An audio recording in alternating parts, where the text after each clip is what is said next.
We are live at the Javits Center for the Nest Summit, and today we're talking with Lisa Davis of PGIM about inequality, housing, and climate change. Lisa, thank you so much for joining us today. Thanks for having me. When people think about PGIM, and I just want to let people know that is the new name for Prudential, for those that haven't caught up yet, just so they're clear. When people think about PGIM, I don't know if they understand the depth of the work that you're doing around housing and how much you're concerned about inequality within housing. And then also, to make it applicable to today's session, of course, how much climate change will actually impact people of lower economic means around housing issues. Can you give us the kind of framework around what you're looking at PGIM today? Sure. So I'm a portfolio manager at PGIM Real Estate. It's one of the asset management businesses of Prudential Financial. So you're right, it's somewhat of a new name for the asset management businesses. And in real estate, I work on impact investing in private equity investments.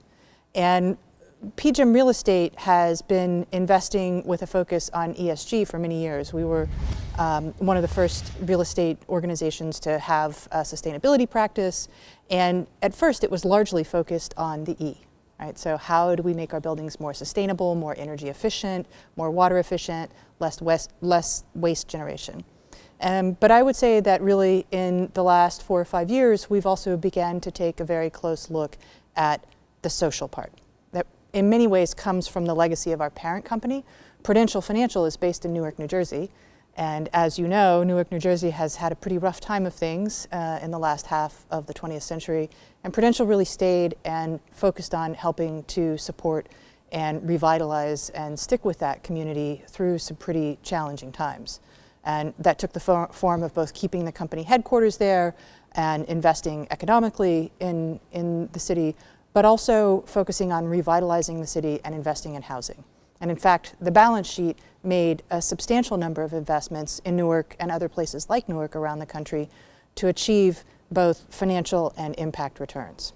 They did about $2 billion of investing like that off of the balance sheet. And then came to realize that there was also third-party investor demand and started to move towards building a product in the asset management business, the real estate asset management business, that could also serve that dual mandate, the mandate of impact, in this case largely focused on social inequality, and financial return. So that's really where we got started and our legacy in this. When you're looking at some of the issues that we're facing today around climate change, what kind of time frames are you looking at? And also, if I could weave into that, I think a lot of people, when they think of the work that you're doing, put that in the lens of charitable work. Yeah. And at PGIM, you're doing it as an investment thesis. That's right. So can you illustrate that point to people that may not understand the difference? Sure. I think the first point to make is to connect the dots between climate change and inequality. I think so often when we look at climate change scenarios and investments, we're really looking solely at the assets we're investing in, or we're looking at kind of regional and national scenario planning. But the fact of the matter is that climate change impacts marginalized, underserved communities to a much greater extent than other communities. And there are a lot of reasons for this, and we see kind of the implications globally right now. So one could argue that the war in Syria is a climate change-driven conflict. It's destabilized an entire region. We could argue that many of the migration patterns that we're seeing in the Americas, from Central America up through North America, and the resulting sort of national anguish that we are going through around that, are a result of a drought band that has spread through Central America, all the way down to Panama. And that has forced people from their homes. It has created chronic health problems. It has created political instability and violence in those communities because of the scarcity of resources. So I think we have to come to a place where our scenario planning for climate change is not just about how much does the sea level rise and is my bridge going to be affected, but what does this mean at sort of population and societal levels for the upheavals that we might experience. So I think that's the framework, and we are very definitely there right now. It's interesting because when we look at a lot of the data providers that are starting to do climate risk analysis, one of the assumptions that it seems that all of them seem to make is stable population patterns. Right. And it's something that we keep going back and asking, because when you have extreme heat and you have droughts and you have fires, people eventually move. I mean, for a million years before, maybe 12,000 years ago, we were a nomadic species until the climate stabilized. And now we're dealing with destabilization. And I think we've forgotten that when things get too bad, people move. But it's really great to see that you're addressing those issues. And unfortunately, like you said, it's the poorest communities who can't afford to just pick up and move. Right. People of means can afford to move from Miami to Maine. Or they have insurance that covers the cost or they of their have house. insurance that covers it. Yeah. So when you look at resiliency as part of the solution, what are you doing specifically around investments? Can you give us some examples around the investments that PGIM is making today? Sure. I mean, I think there's probably a couple of types of resiliency that we can think about. We can think about physical resiliency as a way to address physical risk that might occur in a particular property or a particular location. But I think where, back to this intersection of inequality and climate risk, that it's really social resiliency that we are often focused on in making real estate investments. Maybe a little bit counterintuitive. How do you think about social resiliency in real estate investments? But when we make investments in affordable housing or workforce housing or in community revitalization projects, we're making investments in a community, not just in a building. And our ability to earn a return, to keep those apartments full, to create a quality community is really based on the health and well-being of the people who live there and the people who work there and the people who play and learn there. And so the types of things that we think about, and most of the investing that we're doing in the impact side of things is residential. The type of things that we think about is how engaged are our residents? How are they advancing in their lives, and how can we support them through programming and the physical plant of the apartments to advance in their lives, to improve their health and wellness, to make sure their kids can get to good schools, to help support income resiliency and job connections. And I think that has become especially important in this time of COVID, when families have become much less economically stable.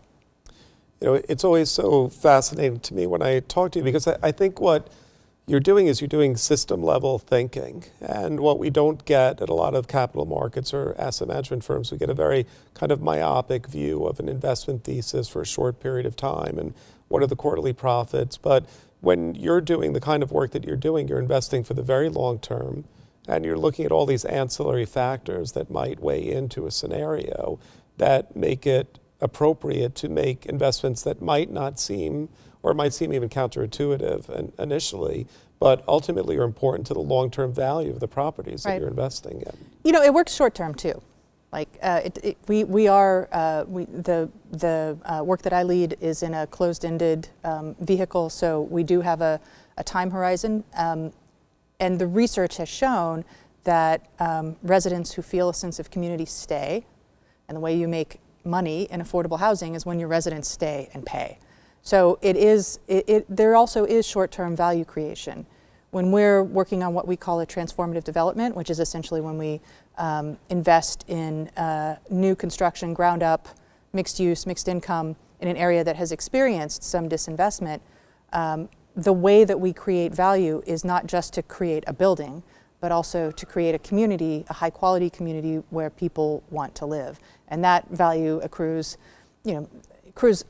definitely over the long term to the community as the whole, but it accrues to the property in the relatively short term. And one of the things that we see is that when we're first in an area that is improving, where there are other public investments most likely, that value creation, we get a lower land basis, that value creation really accrues to the first movers. And that's part of the shorter term play that we're making as well. It's interesting to me, we've seen COVID as kind of an early warning system for climate change. And because of the work that you're doing, are you seeing any positive effects during COVID because of the types of investments that you've made in these communities that are helping to support these communities through COVID? And then how do you think that'll carry out as a bigger picture of climate change? I think it's a little early to tell how it's going to affect the individual communities. There's a couple of things to think about. One of the things that's counterintuitive that we're seeing, we invest at the firm in a lot of apartments, luxury apartments, a lot of Class B apartments, and now some new construction in kind of accessible housing in the suburbs. The performance in terms of arrears and vacancies is the best in the Class B housing.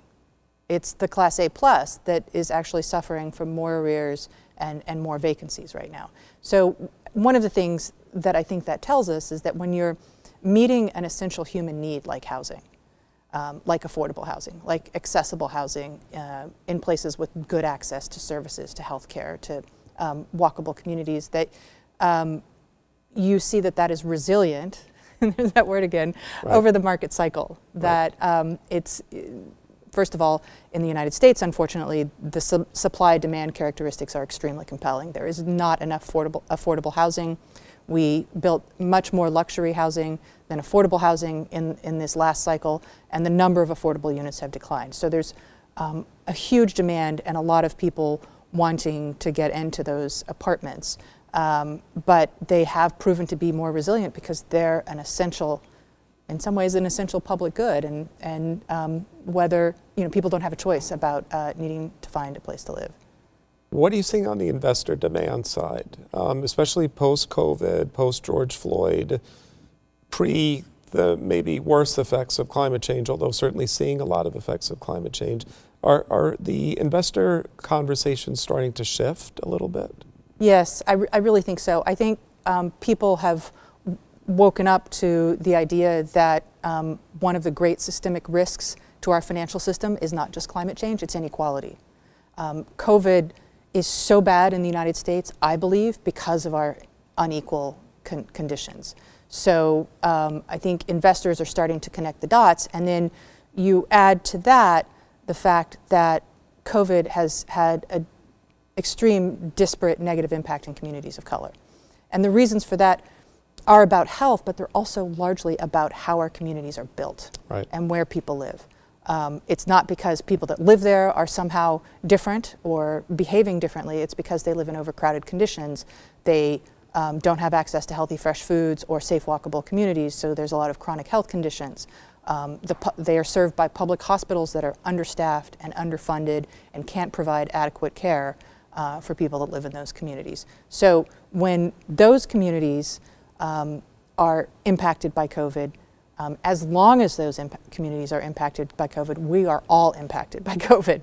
We will not see case counts go down. We will not see our children be able to go back to school full time until we deal with these conditions of inequality that are making COVID more deadly and more transmittable in certain communities. So I think investors are starting to understand the connectedness in new ways and understand the importance of addressing inequality as a systemic risk in investing in ways that we haven't seen before. And so the conversation is moving much more quickly, I think. Lisa, I want to thank you so much for joining us today. That's a wrap at the Nest Summit at the Javits Center, talking about inequality and housing and climate change. Thank you so much for joining us.